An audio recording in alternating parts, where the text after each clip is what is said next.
Hello, and thank you for listening to the Mental Health on Campus podcast. This podcast is brought to you by the Center for Innovation in Campus Mental Health, also known as CICMH. We work with campuses and community organizations in Ontario to address the mental health needs of students. Hello, everyone, and welcome back to another episode. My name is Lauren, and I will be your host for today. This episode is part 2 of our discussion about making friends on campus. If you have not seen or heard part 1, I recommend you pause this episode and listen to the first recording.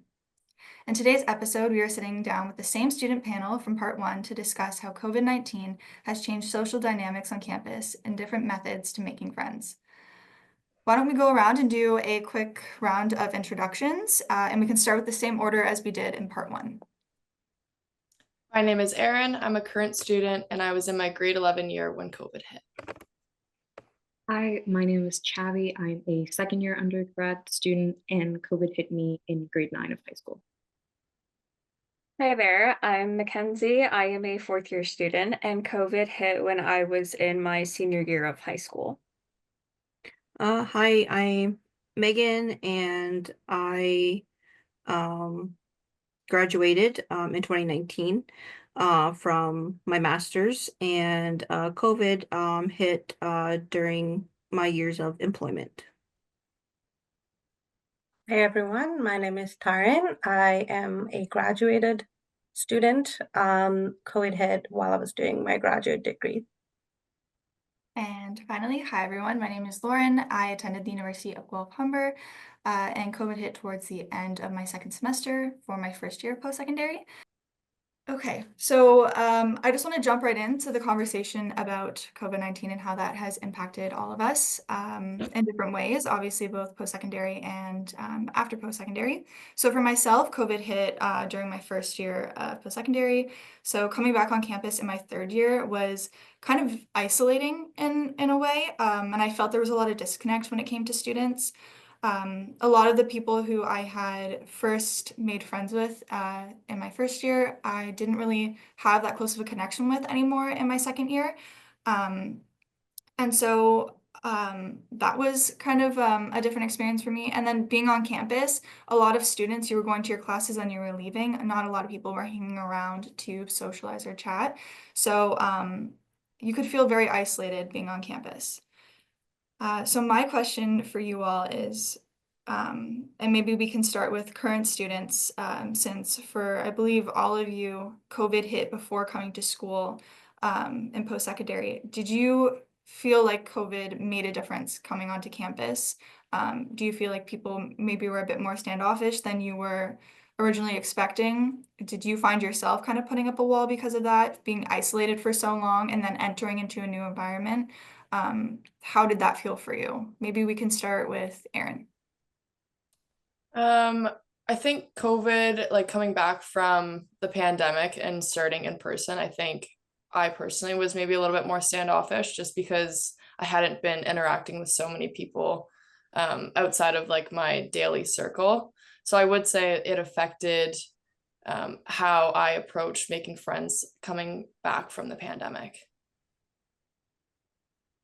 Yeah, I started university, I'd say, pretty well after the pandemic had started, so I wasn't feeling any sort of particular effect of COVID specifically, but I was nervous just heading into a new setting and worried about not making friends. But I did have high school friends that came with me, but sitting in class, I would occasionally just pull out my phone and just stay on that because I was worried about, looking lonely, as mentioned in the previous part. But yeah.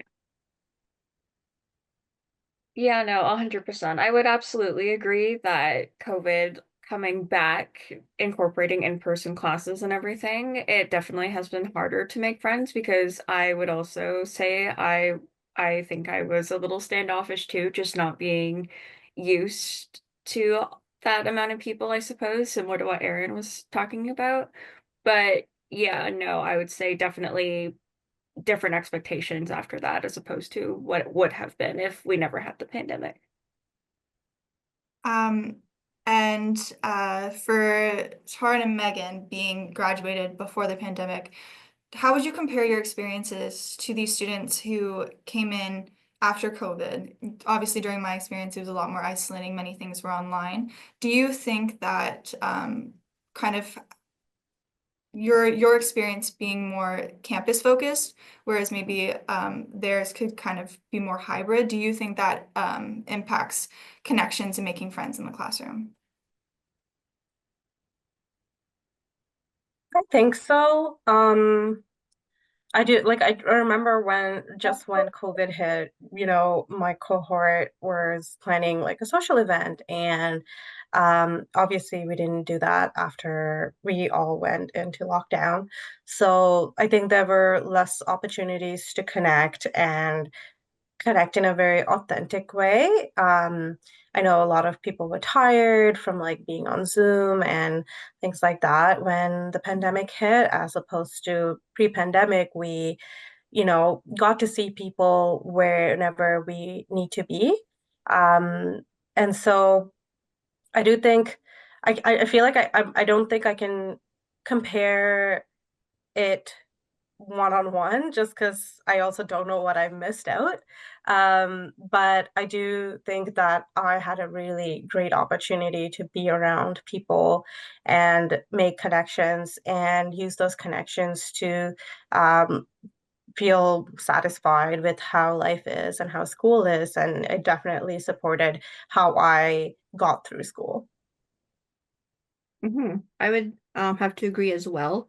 During undergrad and my master's courses as well. I feel like, yeah, like when going into classes, yeah, you're more apt aptable to, I guess, yeah, talk to people, just checking in how their day is going when you sit by that person in your class, even though you don't know them. And then also if there was, yeah, group work, or if you did make a really good connection with a person in class, maybe, yeah, doing like a study day or meeting up for a coffee, or just trying to hang out before or after class, whether that's on campus or off. I feel like, yeah, that definitely changed post-COVID.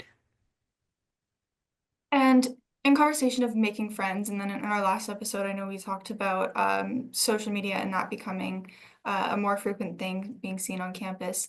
When it comes to making friends, have you guys heard of any unique ways of making friends? For example, there's Bumble Friends where you can meet people online or on campus, or even has there been events at your school that kind of have brought people together and making friends? Is this something you've experienced or even heard about? Is this something common you've seen on campuses? I'll direct this towards the current students. Um, Apps like Bumble Friends I've heard about, but I don't know anyone who uses it. I know that like amongst my peers that even dating apps, some of them are afraid to use and feel a sort of embarrassment about needing to use. And I feel like an app for making friends, they would feel even more of that embarrassment for some, like if they thought that they had to rely on that to make friends rather than being able to make friends organically, even though it is hard. But yeah, I feel like that's something that is stopping people I know from using apps to make friends. Um, and for things like events, there's always club events and things like that that the undergraduate students would host, but I think they're pretty specific to the people who are interested in those clubs. And those are the people that would typically go and join those events. Since you mentioned embarrassment, so maybe I'll direct this towards the other current students, but do you find when making friends on campus, is there a sense of embarrassment of making new friends and being vulnerable with someone that you may not know, either fear of rejection or um, just a fear of vulnerability in that way? Is there an embarrassment there? I would say like just the fear of putting yourself out there sometimes can like stop. I know for myself, me from approaching somebody, just like what if they don't want to have a conversation, or like I think the fear of embarrassment is what stops maybe a lot of students from just putting themselves out there and just seeing if they can meet new people. when it comes to attending events or, being, any activity or a group project, is this embarrassment a vulnerability? Like, do we think this is something that's always been there and it's just more hyper aware now? Or do we think this is just something that's kind of always been there or new because of COVID and, a reliance on cell phone use?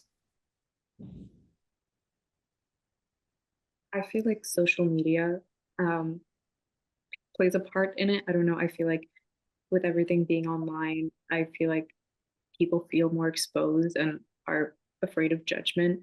Um, and so I think that is something that's really limiting to making friends.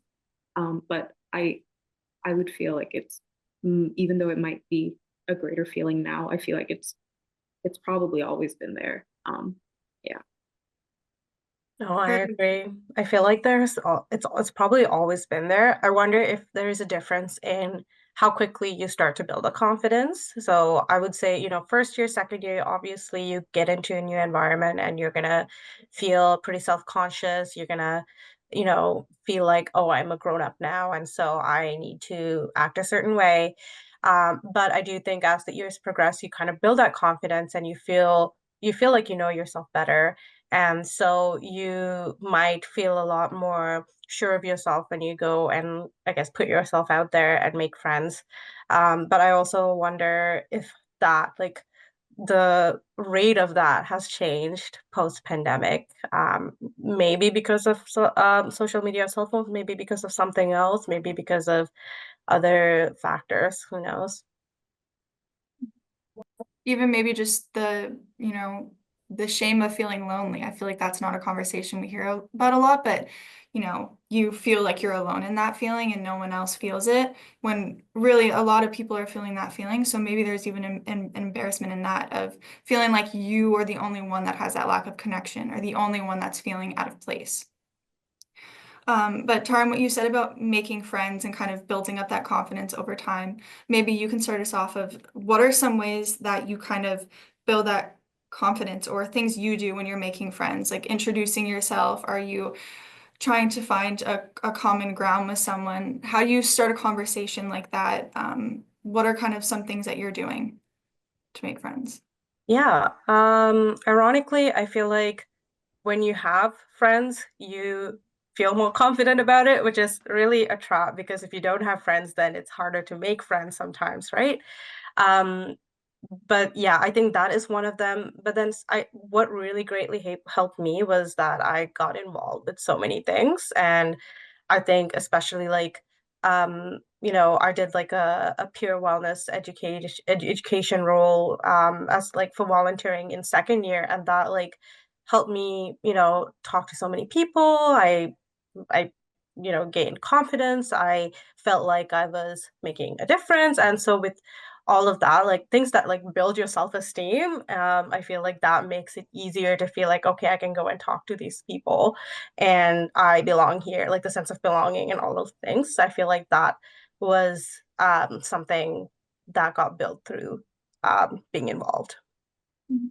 So kind of having that already feeling of sense of community or connection kind of gives you the Absolutely. confidence to Yeah. expand your group. So Erin, since you're a student athlete and you kind of have this kind of already friend group as you come into school, did that kind of give you a sense of confidence making friends outside of that, feeling like you already had your own built-in community entering school?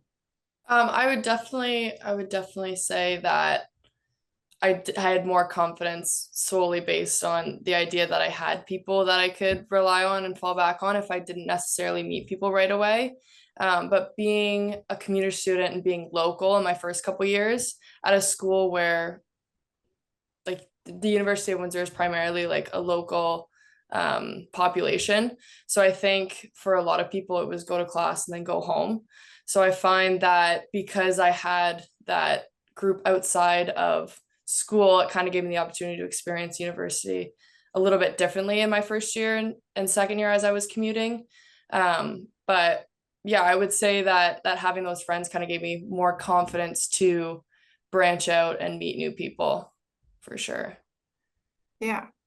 Um, Speaking of kind of having your own community and finding different ways to access that, not just in the classroom, but maybe through extracurriculars or a sport of some kind, I want to talk about third spaces and how that could maybe affect making friends. So just to give a definition for anyone who doesn't know what third spaces are, for specifically post-secondary, this is a place outside of your home or the classroom where you're able to socialize in a more casual way. So this could be the library, the gym, an extracurricular that you're doing outside of the classroom. This might even be your part-time job for some people if you feel like this is a place where you can be more relaxed and express yourself in a more casual way. So for the graduated students, maybe we start with you of kind of what were your third spaces in school? Did you have a variety of them, coupled, and how did this kind of help you make friends outside of the classroom? I think for me, I'm not saying my campus was really big, and I don't think it was small. I think it was like an average size campus. It had different buildings spread throughout. So within each building, there were certain areas where people, yeah, would just come and sit and, yeah, either do their work or hang out and chat and stuff like that. We did have some like coffee shops built in some of our buildings, so that was other areas where people would, yeah, come and meet up and stuff like that. And then, yeah, and then I think for me personally, yeah, I think I would use those spaces, and yeah, and I would meet up with my friends in those spaces either before class or after class, and just yeah, either we work on our work or we just chat on how it's going, and if there was group work, we would find a place on campus and meet up. But then also there was, yeah, the gym and the library as well, that we would rent spaces that, yeah, that we would meet up. But that's just for me and my experience. So yeah. I think for me, my third space was the library, which I feel like a lot for a student, a lot of it revolves around academics and studying, right? So even if you go to a coffee shop, it's usually to study, but it's still a separate space to, meet people. And I do think that there were plenty of spaces around. Definitely you have to do some hunting. I think when I was in graduate school, I didn't really get to sort of explore and find out all the spaces.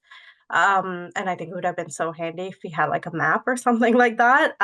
But since COVID happened, we never got around to that. And so, yeah, I think, um, like Megan said, the library, the gym, you know, the many eating places on campus that have couches or something like that. I think those are the spaces that we try to sort of snag and meet up and do things together.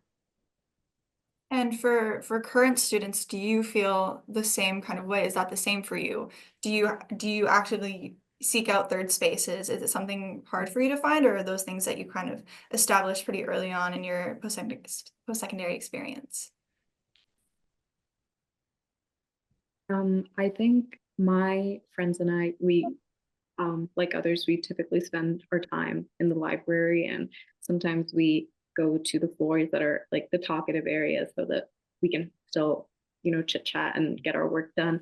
And other times, if we're trying to really focus, we go to the silent areas. And like others have said, like coffee shops, again, it's nice to go to some other place to do your work, even if you're still doing work.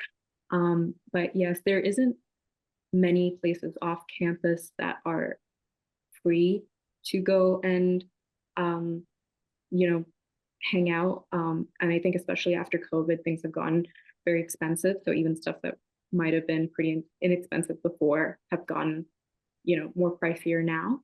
And so I think that's why we typically tend to spend time on campus, whether it's the gym or the library, because a lot of those things, like the gym, is paid through our tuition, so it's there for us to use.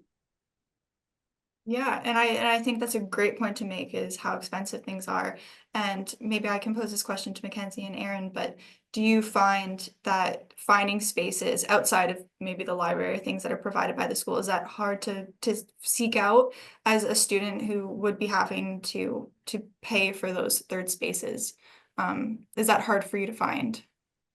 I would say yes. It could seem a little daunting if you're not actively, like, say, going on Google Maps and saying, like, study places near me or something like that. If you're just kind of going with what you're comfortable with, I would say it's absolutely difficult to go and find something like that. But I would say with myself working in a coffee shop, I think I also use that to my ability as well, just because, like, I obviously know the people that I work with, I love them and everything like that. And it's kind of away from campus, from the hustle and bustle, so that way you're sort of guaranteed to find a seat. Whereas those things closer to campus, that's where those students that do go and utilize those third place spaces, it's harder to be guaranteed to find a seat and things like that. So I feel like it just kind of depends on what you're looking for. But yeah, no. Yeah, I would totally agree that um like there are many opportunities on our campus. It's just a matter of wanting to or being able to seek them out. But I know for me, like my third space, I guess, would be like the gym or like my work environment. It's just like being away from a school setting, I think for me, and being around other people that are not in like your daily routine, I guess. And talking about friendships and building connections anywhere you can, I do want to ask, do you feel like now that you've been in post-secondary for a couple years or making your way through, do you feel like you've made deeper connections with people that you've met throughout your campus experience? Do you feel like you have people you can confide in on campus about your struggles or things, or is that not something that you feel comfortable talking about with the friends you've made on campus? I say with the friends I have, some of them I've known since high school for a really long time, so they are people I'm comfortable with confiding in. But those who have met kind of recently, perhaps like this year, or some even in first year that I only see maybe in my classes and that I study with and don't really have a connection outside of schoolwork, I wouldn't feel comfortable confiding in them. But yeah, those friends I've had since high school because I went to a university that was in the same town, they're people I definitely trust. So my question then, because just from my experience, because I moved away to school, so I didn't know anyone on campus. Anyone who, and maybe I can pose this to the graduated students as well, but meeting people on campus and then trying to, build those connections of people you can confide in that, the process of, getting to know someone and sharing vulnerable things about you can be really difficult. Was that something that was hard for you to do at first, building those connections? I think for me personally, I think, like I said, going back to my discussion of group work, I think that for me personally was a major thing that helped me to establish those connections and build friendships from there. And again, sharing same courses or being in the same program, you can share how it's going and things like that. So again, building off of that as well. But yeah, I lost my train of thought, but yeah, go ahead. Yeah, I think making friends on campus and then slowly building that connection. I personally found, meeting friends on campus, but then I built the deepest connections being off campus.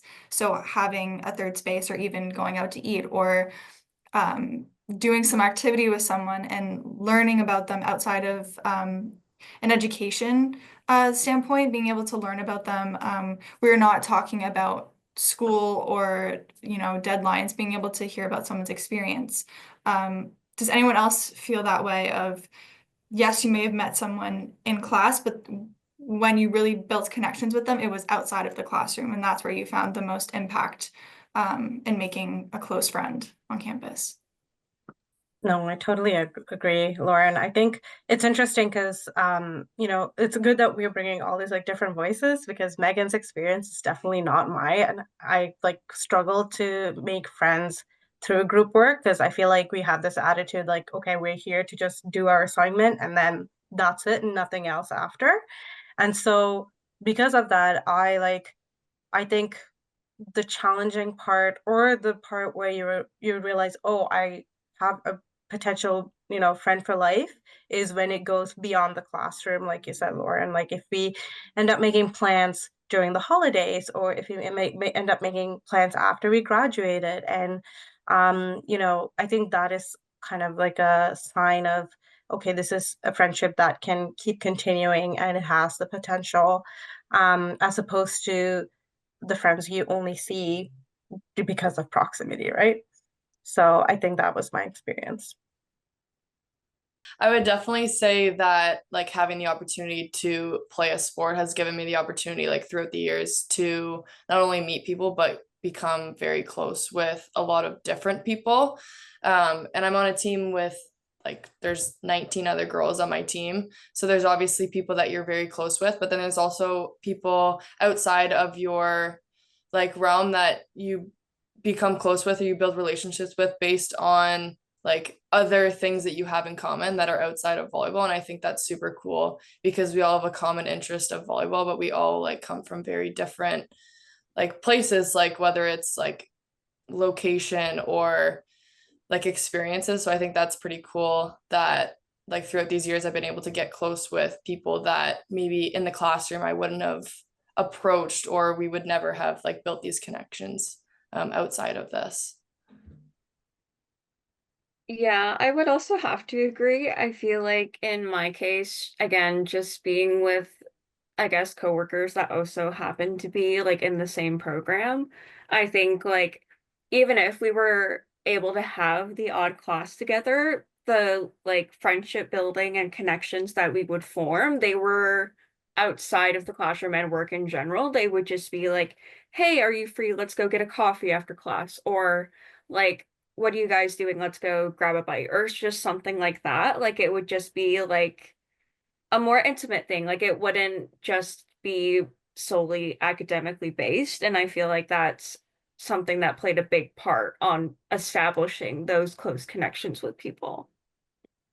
Sure. And being outside of the classroom and learning about someone in different settings, do you feel once you've deepened those connections and Megan for Taryn, for you both, being graduated and having made friends and trying to keep those connections alive, how do you maintain those if, you know, like Erin said, some people may live in different regions of the country. How are you maintaining those friendships? Is social media or your phone a big helper in that? I think post grad, I think, yeah, definitely cell phone, social media, different apps like that definitely help in trying to maintain those friendships and those connections. If, yeah, we live like 6, 7+ hours away. And then because those bonds have been formed and are strong, the ability of making plans to meet up or trying to visit each other is definitely on our radar and something that we want to do and maintain.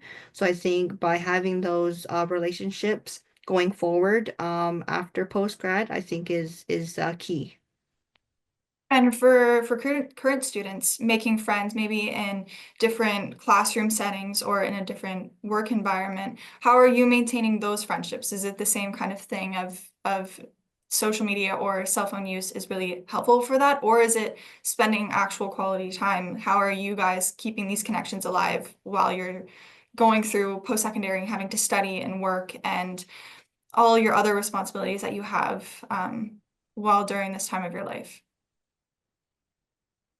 I think most of it starts with in an academic setting, whether it be the classes you have, and then you get together to study afterwards and things like that. And then you bring up a conversation like, oh, do you want to do this after class? That's completely not academic related. And then that's when you start to, talk about things that aren't school related. And then it becomes more of a genuine friendship that isn't just based on school. Would that be the same for both your Mackenzie and Aaron's experience with that? I would agree with that as well. I think when school is kind of like in session, I think hanging out outside of a school setting is very important. But I think social media, when like maybe it's the summer when school isn't in session, I think social media is a big factor in just being able to stay connected and like seeing what everybody is up to, I guess, outside of school.